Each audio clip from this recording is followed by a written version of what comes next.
I've got 5 tips to help you pick out your first stock Blythe doll.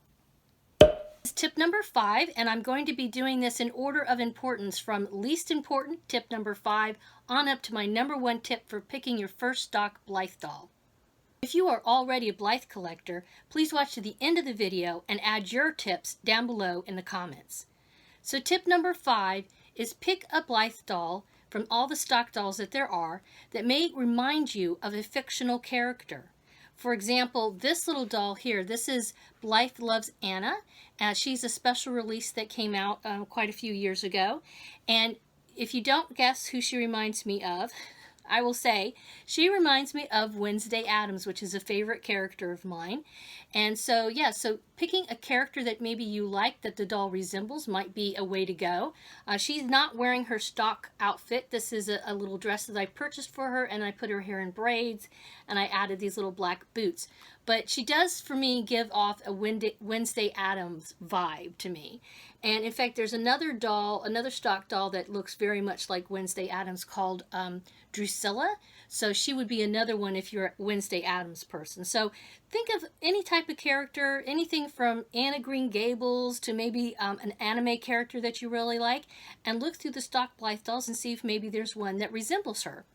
Another tip, and this isn't going to work out for everyone, but maybe pick out a mini-me doll. This doll here, this is Country Summer, and I didn't realize it when I first picked her out. She was the very first stock Blythe doll I ever purchased. And some people, after I purchased her and I showed her on my channel, a few people commented that she was a mini-me, and I didn't even realize it. My hair's kind of got the COVID thing going on right now, but at one time my hair had this very similar color. I often parted on the side like she does. No bangs, no fringe. So yeah, so a mini-me isn't always going to work out for everyone because, of course, this is a big thing with Takara that, you know, many of us collectors have been asking and asking for more diversity. That was my number 5 tip. A fictional character that you really like, or maybe a mini-me.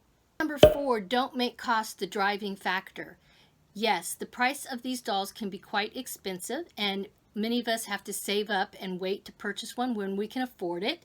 However, that should not be the main reason, the driving factor as to why you pick one stock doll over another. Tip number 3. Shop around to make sure you get the right price for the right doll. This, again, can take some patience. Also, you may have to wait till you can afford it, but there are plenty of places online where you can pick out the right stock doll to get started collecting Blythes. Very often I hear newbies run over to eBay and start purchasing their dolls there, and I'm not going to say don't buy something on eBay, but eBay and Amazon tend to run kind of on the high side as far as I personally am concerned. And so, like I said, it's a good idea to shop around. I have purchased eBay Blythe dolls before, so I'm not saying don't do that. It's just, again, I don't think you always get the best price over there. Also, don't assume that a pre-owned doll is going to be less expensive than a doll from a place like CC Toys or Mandrake. These are retailers that also have Blythe dolls.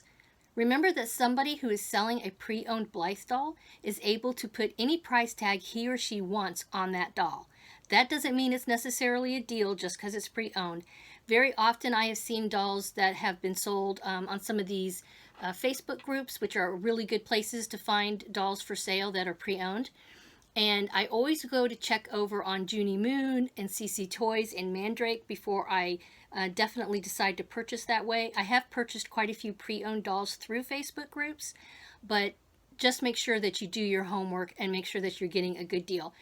But I can't tell you how many times I have seen a pre-owned doll on sale in a Facebook group and then gone over to a retailer like Junie Moon or CC Toys or Mandrake and seen the same doll new in box for almost as much, if not the same amount. So just do your homework. Tip number 2, don't get sidetracked by the stock.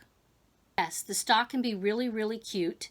In fact, I will say that when I purchased Country Summer, here she is, this is the first stock Blythe doll I ever purchased. I did like her stock. She comes with this really cute little sundress, this super cute little hat, these little cowboy boots, and this little picnic basket. Okay, so she has cute stock, and I liked it when I bought it. It was something that I did consider. It is part of the purchase price, so of course, look at it. But keep in mind that many Blythe collectors, we like to put our dolls in different outfits. In fact, you'll notice some of the dolls I've already shown, nobody's wearing their stock. Okay, that's one of the fun things about these dolls, is that you can change them out. You can put different outfits on them. So really think about the doll, not just the stock. In fact, sometimes you can even find people who are selling the stock separately. So that's just something to keep in mind. I've also even seen knockoffs of stock sold on places like AliExpress if you really, really like the stock. So yes, just keep that in mind. Think about the doll more than just what she comes in. And finally, my number one tip. Thanks for hanging out to the end of the video. My number one tip for picking your first stock Blythe doll is to remember the immediate reaction you had when you first see the doll. Think about how you felt when you first saw her. Did you think, oh, she's kind of cute? Or did you think, oh my goodness, I need her so much, oh no? Did you freak out over her? Or did you have she's kind of cute? So if it's, she's kind of cute, maybe she's not the first stock doll for you. Maybe she's not the doll for you at all, but definitely your first doll should be a very special experience as far as I'm concerned. So keep shopping. As an example, when I first saw Country Summer, I immediately connected with this doll. She was super cute. I knew right away I really liked her and I wanted her. There was like no hesitation whatsoever. Same with these other two dolls here.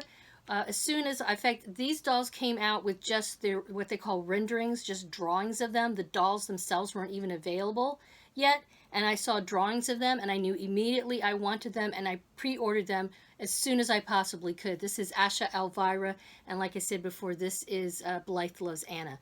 So that's something, even if it's not your first Blythe doll, I would say with any doll, you need to have some sort of really strong emotional reaction to the doll.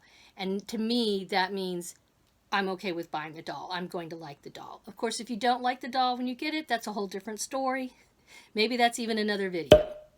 I hope you found these tips helpful. Please give me some comments down below. Tell me what you think about them, if there's any that you would like to add, or if you have any questions about buying your first stock Blythe doll, anything I didn't cover, please make sure to put it down below and let me know, and I'll do what I can in future videos. As usual, I appreciate a thumbs up. It's the best way for YouTube to find me in no man's land, and make sure you hit the subscribe button and the bell icon so you get notifications of future videos. Have a wonderful Dolly Day. Bye-bye.